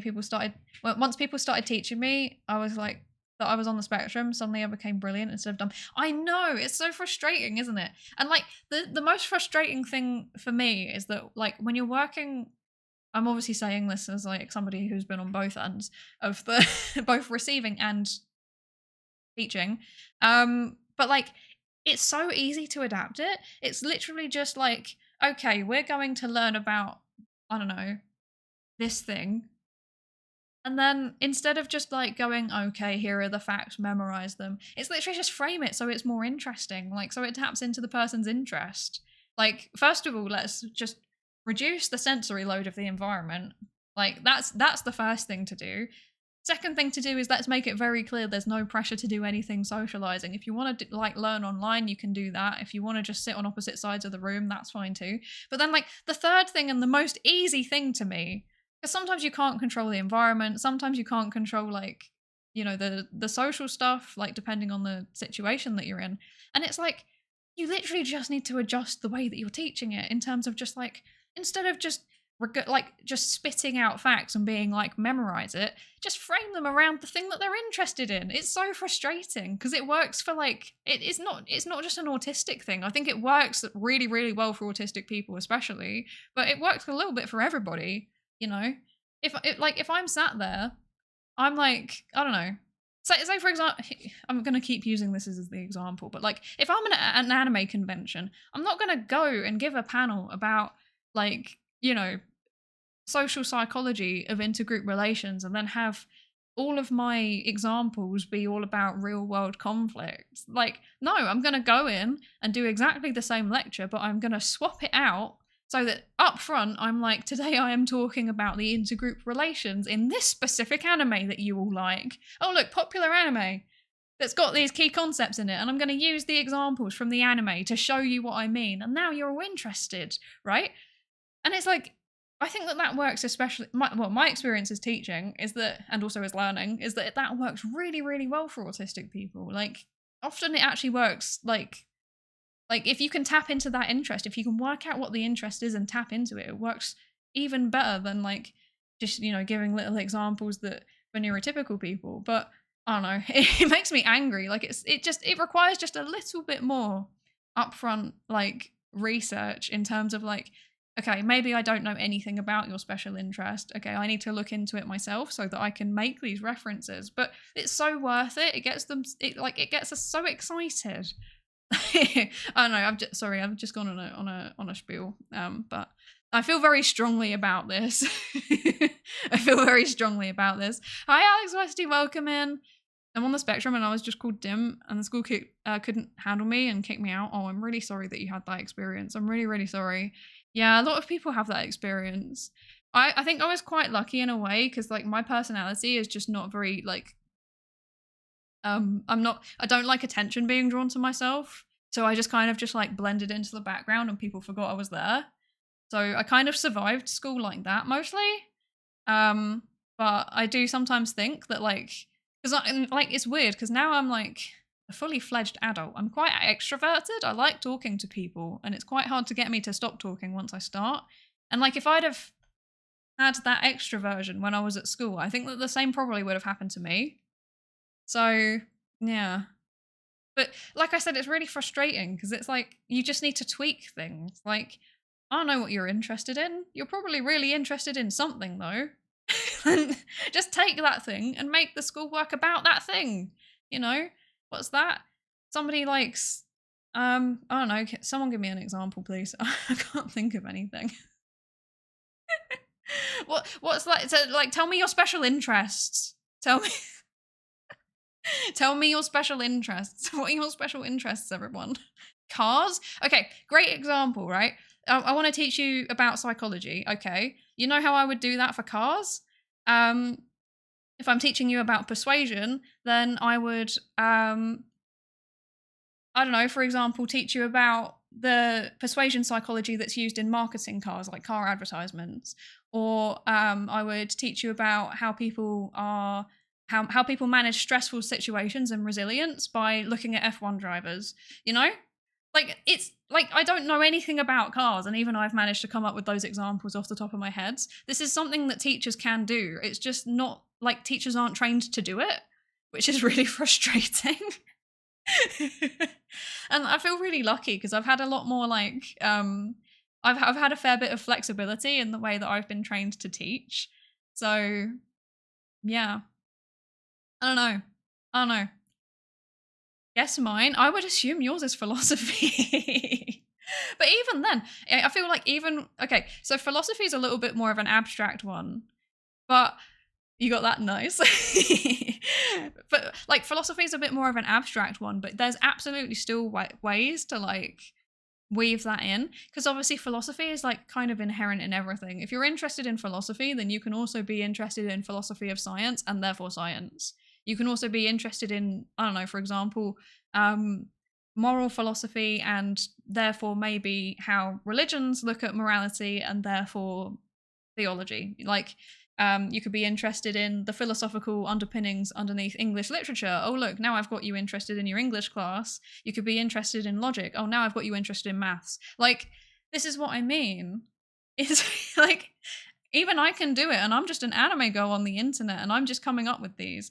Like, people can be trained to do this.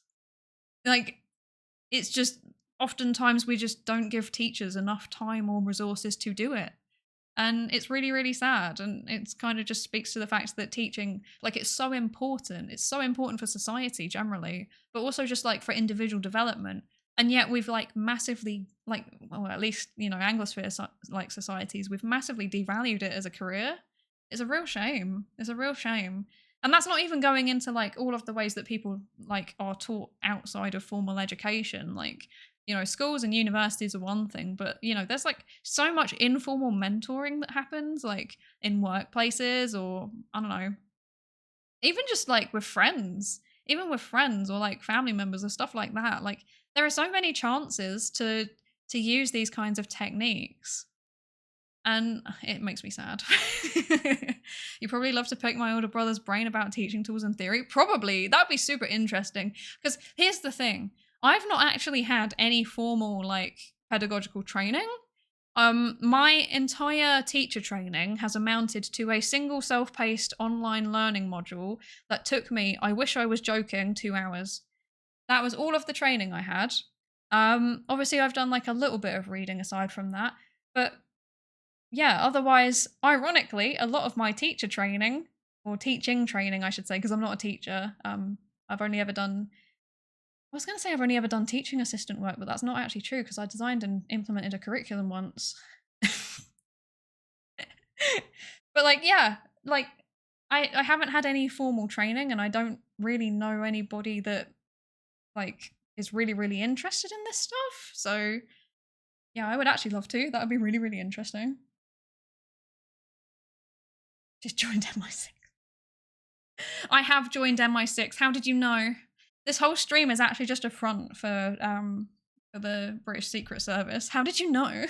Was it the accent? Did that give it away?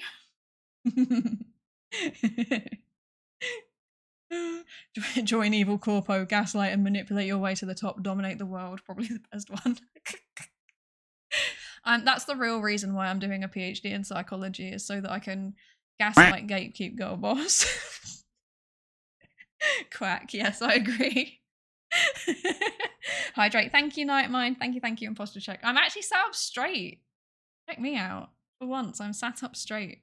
Be mindful. Okay, yes, I've got the cards. Ouch. I meant to do that. Let me drink some tea first. Okay. Be mindful. What's the be mindful card today? It's a ritual. So for anybody who is new and doesn't know, the Be Mindful redeem is for mindfulness cards. They are daily cards for a more fulfilling life. Very nice. We do the cards. We listen to what's on the card, and then we simulate doing it, because some of these actually require thinking and or reflecting, which is not particularly conducive to a Twitch stream. Psydere and gifted cards against humanity. Be awful, redeem. That's just my default. What are you talking about? Quack is out of stock. I think Quack has like a 30-second cooldown on it or something, or maybe a minute. I can't remember. It has a cooldown on it, basically. Because otherwise people would be quacking 24/7, and I need to... Oh, no, it's got a 4-minute cooldown, okay. But yeah, I need to hear myself think, and if it's just like quack, quack, quack, quack, then I will genuinely cry. I know that, actually saying that though, I know that Horatius the Dwarf has got a redeem. I can't remember which one, but like he's got a sound alert redeem where like like people can spam it. They can spam the sound alert redeem for a period of like a minute, and it's very, very funny whenever it happens, but it requires a lot of points. Can we have 5,000 point redeem that removes the quack cooldown? I would. Bird Up, that's the one! Yes! I love Bird Up, that's so funny. Every time it happens, I... oh man, I love that. Yes. Genuinely, I can ask him how he did it and set up the same thing for quack. That would be quite funny. In a way, it's almost a Bird Up reference as well. Okay, what are we being mindful about? That's a good question. Okay, so today's mindfulness task is a ritual. What's the ritual, you ask? The ritual is that every stream we use these excellent cards, mindfulness cards. They are very good for engaging and being present. And you can get your own pack for only $24.99 with the affiliate link below. No. Okay. Let's see. Okay. Right. The ritual that they are recommending today is turn off your phone. Sorry, I'm laughing at this because I read the second part of the sentence and I'm like, this immediately doesn't apply to me. Turn off your phone, curl up on your favorite sofa, so like couch or armchair, and dedicate at least 30 minutes to reading a book. So yeah, turn off your phone, curl up somewhere comfy, and spend half an hour reading a book. Sounds very nice in theory. The reason why I'm smiling and laughing is it immediately doesn't apply to me is because I don't have a sofa or an armchair. I have my desk chair and that's it. Or like my dining chair. That like neither of those are particularly comfy and cozy, but it sounds very nice. We're broke.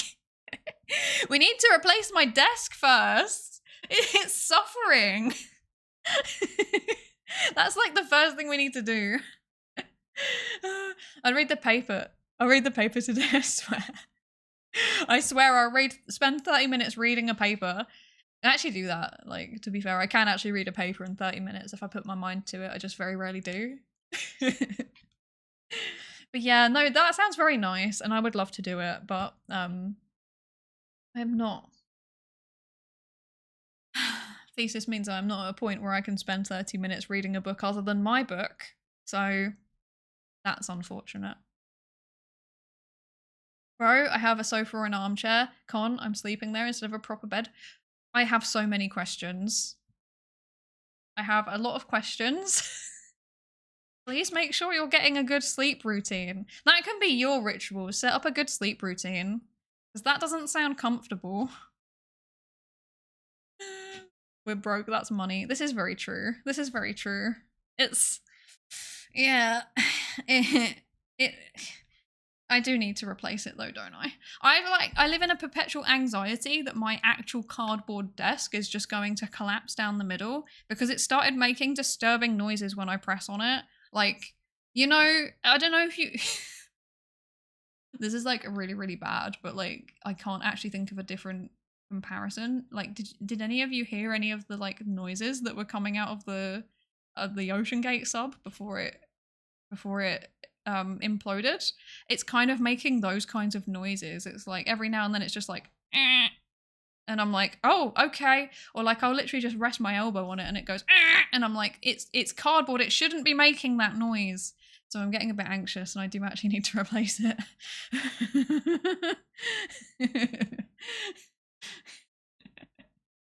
I work night shift on a regular schedule. What do you mean sleep routine? This is very true, actually.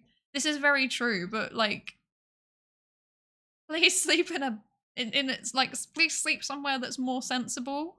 Like, please, if you can, please. Like, the fact that you're working night shifts on an irregular schedule makes it even more important to like sleep properly, to be honest. Switch job. That is easier said than done though, isn't it? It's very easy to say switch job, but often you can't.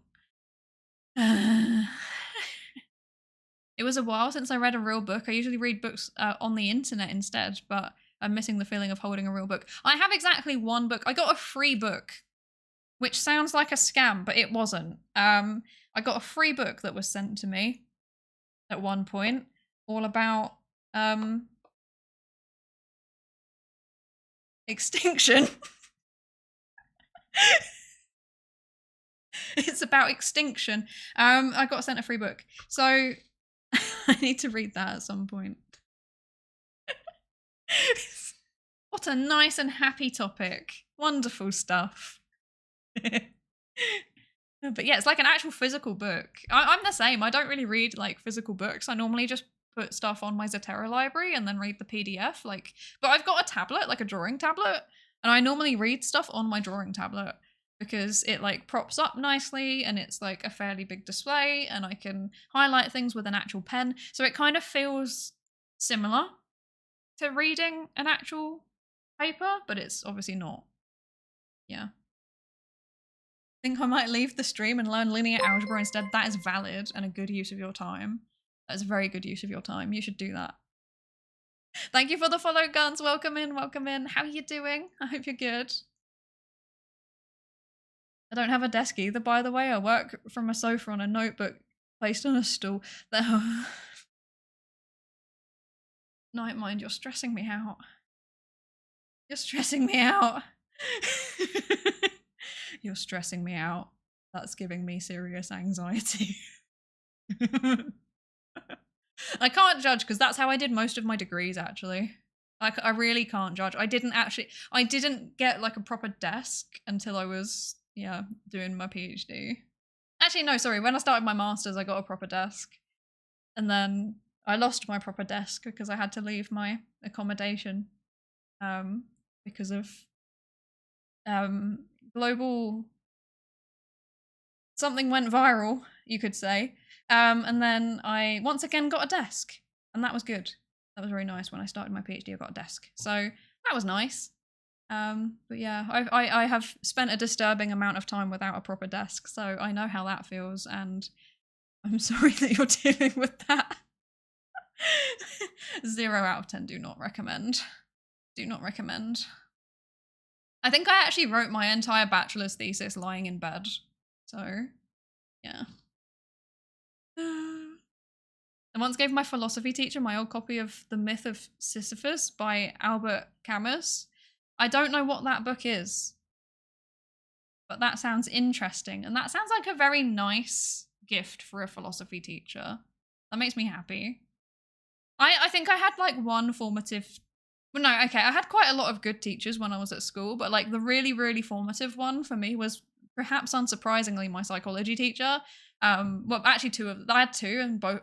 I had three and all three of them were actually, they were all really, really good, but like in different ways. One of them was really, really chaotic, like to the point where I couldn't understand what they were saying in any of the lessons. One of them was like really, really rigorous and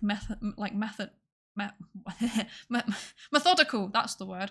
Really rigorous and methodical. Turns out he had done a PhD and then left it halfway through to teach. I was like, fair enough. And then the third one was just like, we just never talk about the actual lessons. So that was quite funny. And isn't it funny how I kind of embody all three of them at once? Isn't that wonderful? You can hear the influence. I'll eventually want to change my job and get a standing desk, but probably not this year. That's fair enough. Same, to be fair. I'm also aiming to do the same by the end of the year. Both change the job and not change, but like get more hours at a job that isn't an unpaid PhD and then get a standing desk. Also, thank you for the follow. Oh gosh, Claudius Meow. Thank you for the follow. Welcome in. You are the newest participant. And also thank you for the hydrate and posture check. I'm good posture. Look at me. I'm good. I'm up straight. I'm an upstanding citizen. Well, I try anyway. I try. I try. I've drunk my tea. Yes. Yes. Science. Yes. Yes, I am indeed a scientist. Where? Wow. True, actually. This is, just yapping. In general, where is the science? I still don't know. I'm I'm 6 chapters into a PhD and I still haven't found the science. White coat, nice, thank you, yes. I designed it myself. I hope you like it. For the entirety of my bachelor's, I only used the desk for technical drawing. I mean, that's fair. That's fair. Yeah, I had, I think, well, my living situation changed quite substantially throughout my bachelor's. There was one point where I had like a second-hand, like, I don't even know how to describe it. It wasn't a desk. It was like a thing approximating a desk. And then I had a rickety side table thing that I used. Do you know like the unfolding tables? That was what I had first, like an unfolding table, and then I had like a rickety like bedside table that I was using, and then I got an actual like kind of a desk when I was in student accommodation, but it was tiny and very, very old, and it wobbled a lot. So I didn't really use it. And then I went into my master's and I finally got a good quality desk, and it was life-changing. It was incredible. It was the first time I'd ever managed to sit at a desk. It was very exciting. Yes. Keep up the good work. Thank you, Claudius. Thank you, thank you. I'm doing my best. I'm doing my best. Yeah, I've got like, I'm like 6 chapters roughly done and another 2 to go, roughly, approximately, if you add them up on average. Something like that. But yeah, I'm very, very close. Very, very close. I'm aiming to submit my thesis at Christmas, which is exciting and terrifying. Ah! Screaming. Oh, the opening lines of the book. There is but one truly serious philosophical problem. Oh gosh, that's a big... Okay, wait. That's a heavy topic. That is certainly a serious philosophical problem. I don't know if I want to read that out though. You're gonna get me demonetized.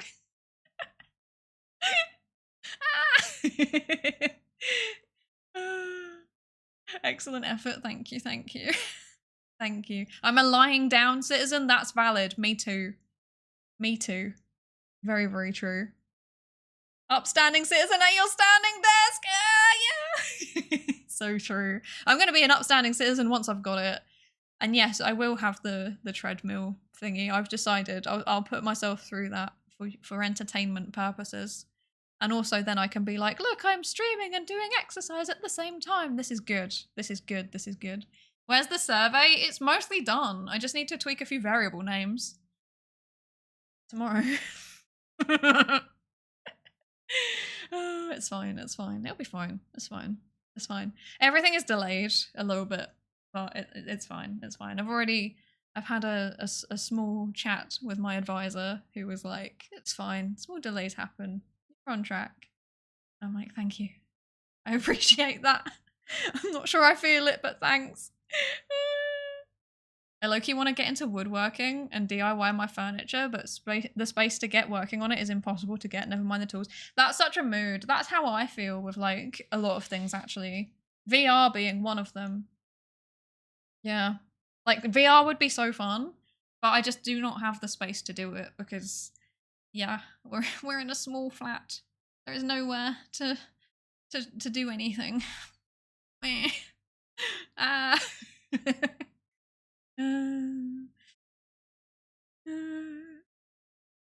Got a lurk during PT, but put you on the big screen. We'll be listening. Thank you, Bobo. Thank you, thank you. I'm not gonna lie. I'm probably gonna wrap up soon though anyway, because it's getting quite late and I am tired. And as Husbando has rightly pointed out, I do have a survey that I would ideally like to finish tonight, but maybe I'll do it tomorrow because I have a medical appointment tomorrow that I'm very nervous about. So maybe I'll do it after I've treated myself to a falafel post.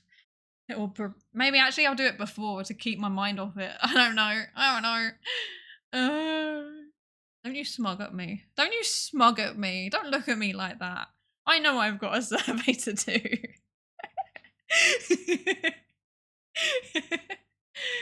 Thank you for the hydrate, Tay. Also, hi. Have you been lurking? Hi. I hope you're good. But yeah, thank you for the hydrate. I Nico, hi, welcome in. I just got here. Oh, I'm sorry. Wait, I realized yesterday. Sorry, I need to move this. There might be noise. I'm sorry. Okay, I realized yesterday I promised you I was gonna shout out your co-working channel, and then I forgot to do it. I swear I have at least one brain cell. So if any of you like co-working, wait, I hope I'm getting the right channel. Forgotten the name of it again. Please, can you post the name of it? I know, forgot full streamer. I know, I'm so bad. I can't. I'm too zoomer. I can't keep the words in my brain. Yes, cow working. Yes, I love doing pomodoros. I'm sorry, that was terrible. Okay, I'm glad you corrected me because I was about to do PhD study with a Y instead of the plural studies. Thank you for correcting me. I nearly shouted out the wrong channel. That would have been terrible. If you like co-working streams, go and check out Nicosia's second channel, PhD Studies, where it's like co-working. It's very, very nice, very chill, very nice. I often lurk in the background. I do this with most streams at the minute because I'm not really good at like focusing on what's happening.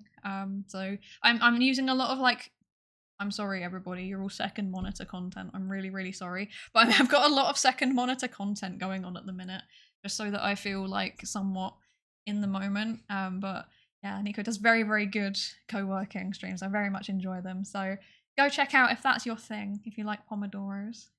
I'll take second. Yes, you're also one of my main second monitor contents, Tayu. I'm not gonna lie.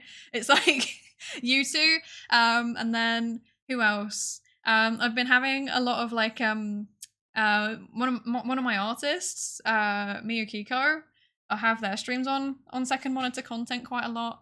There's another art streamer called Suited X. That's like the username anyway. That I have on as second monitor content a lot. There's a few co-working people as well, so like the Painful PhD, but he's submitted his PhD now, which is a bit disturbing because I think he actually started after me. It's fine. It's fine. It's fine. I swear it's fine. Yeah. Fine. But yeah, I'm like not really very active in like engaged streams at the minute, but yeah, I'm lurking in quite a lot of people's streams quite often. So yeah, that's good. Sticker idea, cobweb notebook labels to do tomorrow. Don't attack me like this. Don't I swear I'll do it after the PhD. That needs to be a sticker. Can you imagine? Don't worry, you want to sometimes. I can't. I think I'm very good second monitor content because I say nothing of substance. You can just drown me out. I drown myself out, so yeah. She's actually, yeah, I love Suited's like art streams. They're so nice. So nice. I'm so statiated. Right. This needs to be a model concept. I like it. The only subs here are subscribers. So true. So true. Postman brain? What would you do if the universe suddenly created consciousness and it was an anime girl? Oh wait, it did! Go check out Syzygy on YouTube. She makes very good physics content. This has just evolved into me just like shouting out people that I think are cool, so that's probably a good point to wrap up. Okay, actually, one thing I will say, this is a little bit cheesy, but I feel very, very grateful because the people that I have like met through VTubing, be it like other VTubers or viewers or wait, I'm trying to think of, there's another group of people, or just like even people in my professional life that are really supportive, actually. So like, yeah, viewers, other VTubers, people that I've met who like are really excited about the concept. Like I've been really, really lucky to have so much like positive connections out of it. And I feel like that's something that should be appreciated. Like it's very, very nice. And of course, Husbando. Husbando, of course, also. Husbando, you fall into like all of the above, except you're not a content creator. Yet.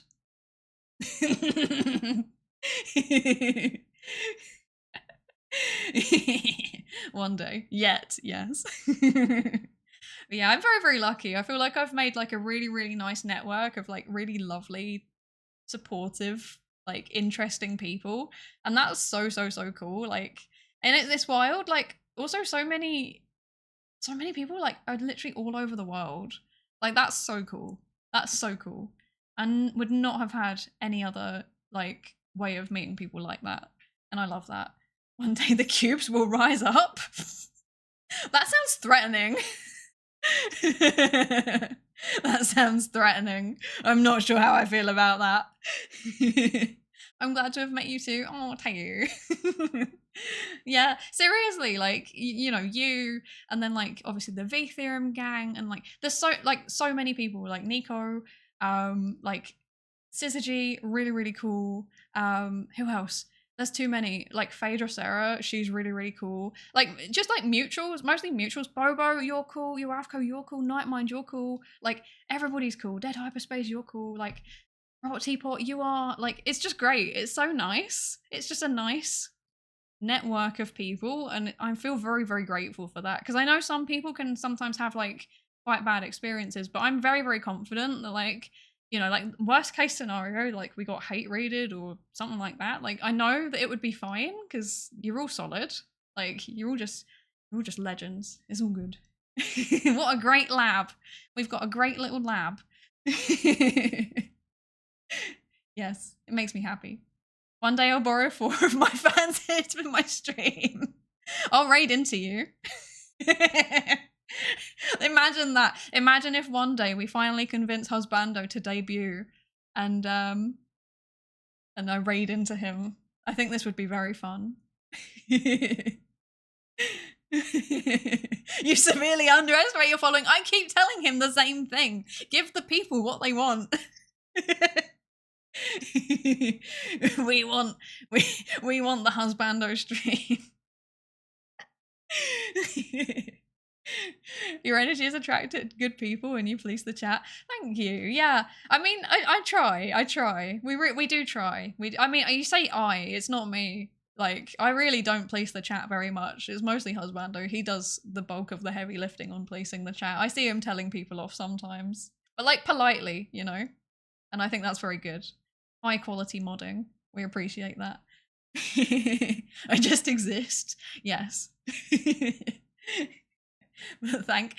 You exist in a positive way. You are a good existence. It's very nice and we appreciate it. Thank you. The chat reflects the stream or the streamer, so we're all giga chats. This is true. This is true. We're all, you know what, actually now I think about it, like actually a significant chunk of my viewers, based on what you all have told me, are and I'm laughing as I say this because I find it, I actually was speaking to Husbando about this the other day. I find this very, very funny. I was like, why are so many of my, like of people in chat, like why are so many of them like neurodivergent STEM people? And he just looked at me and he was like, are you even asking that question?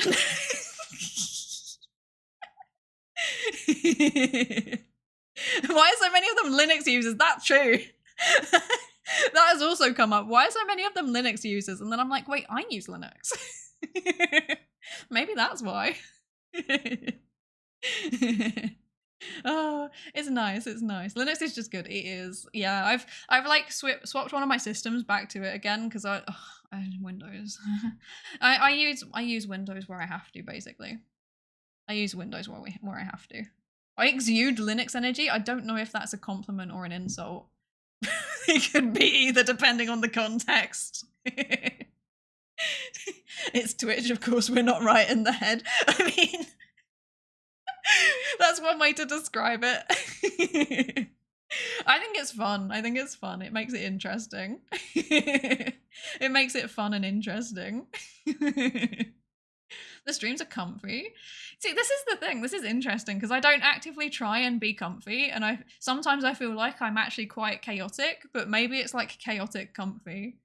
Like, I think actually Fi said it really well once. Like, I think once. I think he said it a few times now, but he once described it as like gap moe, because it's like a science, but like kind of comfy, and also I have air. Like, let's be honest, I do have a bit of airhead energy, so maybe that's what it is. Maybe it's the gap moe. Oh dear. Can I ask what Linux version? It's Ubuntu. I forget which number. The current one. The current LTS version. Yes. I'm very basic. I just want to use Ubuntu. It's easy for me. Fast, nice. Adorkable. Yeah, you've said that before, Tayu. Maybe that's it. Maybe I'm adorkable. What kernel version? I don't know. I don't know. Oh, there you go. That's the one. 24 LTS. Thank you, husbando. Thank you. I thought it was 24, but I didn't want to say it in case it was like 26 and I was being silly. But no, 24. Yes. 26 isn't out yet. That makes sense. Yes. Tech support husbando. Genuinely, he is actually. That was like every time that there's a delay on the stream, there's like a roll of the dice. Of like, is the stream delayed because of tech issues? If yes, husbando is working on it. Like, I'll just randomly be like, help, my face tracking isn't working. Help, Windows is being weird. Because Windows makes me panic. Like, if there's something wrong with Ubuntu, I can work it out. If there's something wrong with Windows, I'm like, ah! I don't like it when the Windows breaks. It scares me. I can't do a sudo command and I don't like it. So yeah. So yeah, that's where I am. But yeah, no, I've swapped one of my systems back to it, so yeah. If something's wrong with Windows, then most of the times I reinstall it. If I did that, I would unironically be reinstalling it like I don't even know, like every other week. Yeah. I'd like to interject for a moment. What you're referring to as Linux is in fact GNU Linux, or as I've recently taken to calling it, GNU plus Linux. Linux is not an operating system unto itself, but rather another free component of a fully functioning GNU system made useful by the GNU core libs, shell utilities, and vital system components comprising of a full OS as defined by POSIX. I'm genuinely trying to process whether that was just useful information or a copy pasta. I feel like it was both. I'm currently using Ubuntu, but I like to switch around a lot. Yeah, I never really got into distro hopping because I find it a bit like, the problem that I have is that I start working on stuff, specifically the PhD, because yeah, I have to like, basically my life's a mess. Like the whole time I've been doing the PhD, my life's been a mess. So the only time that I've distro hopped, I also say overwhelmingly, I get scared that I will break something. So what I actually do is say to husbando, please can you install this distro? And he will do it for me. Because I'm like, if there's somebody who is like, you know, actually paid to do similar things and knows what he's doing, I'd rather he does it than me. But yeah, so yeah, but yeah, I think the only one I tried in the last like few years even was Ubuntu and Pop OS. I tried Pop OS, and I think maybe I tried another Ubuntu alternative thingy at some point. But honestly, I like Ubuntu. I don't have a reason to switch. Like, yeah, I don't really have any reason to, so I just stick with it. That's good. Classic copy pasta. I thought so. I knew I'd seen it before. Used Ubuntu and Mint most of the time. I've heard Mint is good. I've heard that. I like KDE. Yeah, KDE is pretty good. KDE is pretty good. Leveraging the Power of Natural Intelligence by Psydere, published by O'Reilly. Natural Intelligence being Husmud. Yes. How to acquire a minion to do your tech support for you. Yes, this is accurate. Someone should clip her reading the copy pasta. I'll do it again, and then you can clip it. How's that? Let me have some tea.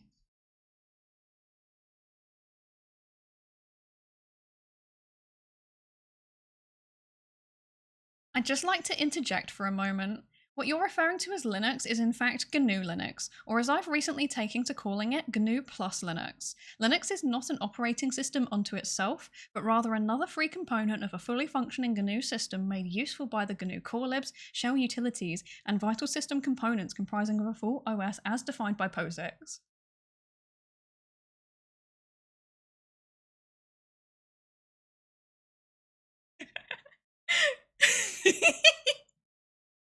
I was trying not to laugh. There you go. There's your clip opportunity. Make the most of it while you can.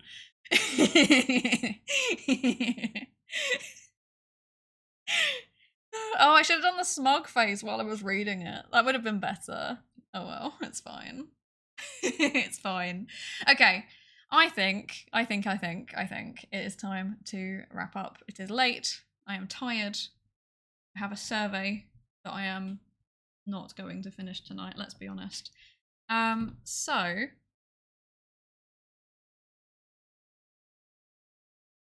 I don't know what that was. I just moved and then my face tracking decided it did not like it. Excellent, good stuff. Okay. Stretching. Too hard to clip on my phone. I'm sorry. I'll clip it for you afterwards if you remind me. I mean, the VOD will be there, so yeah. Okay. Where are we going today? What are we doing? Where are we going? I don't know. I don't know what's happening. I'm confused. I'm always confused. Let's see. There's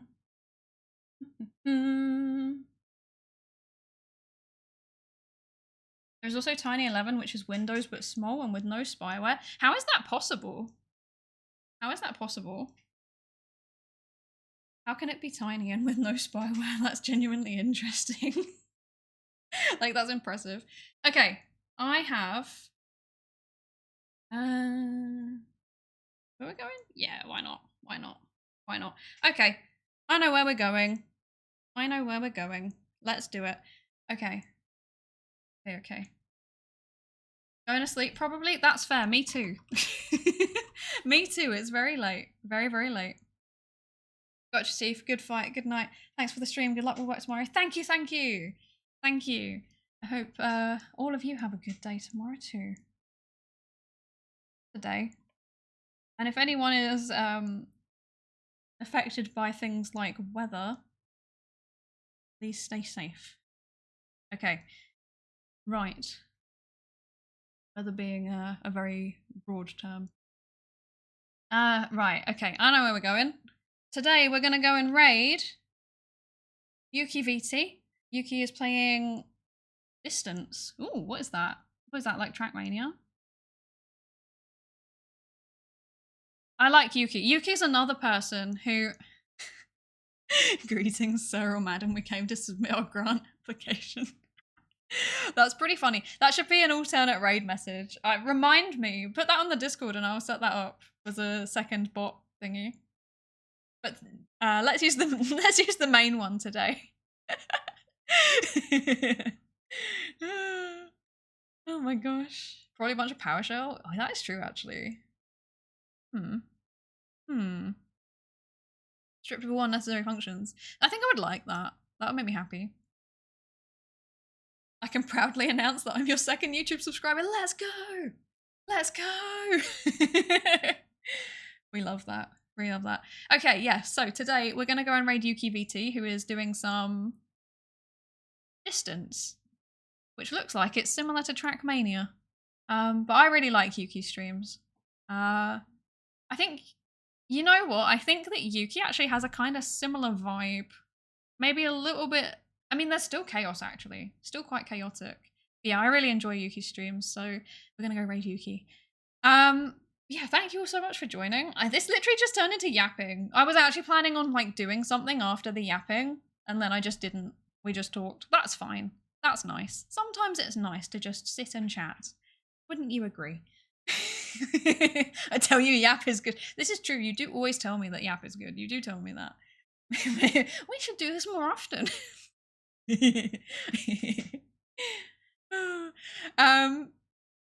Yes. What was I gonna say? Yes, next week, I have no idea when I'm streaming. I'm not gonna lie to you.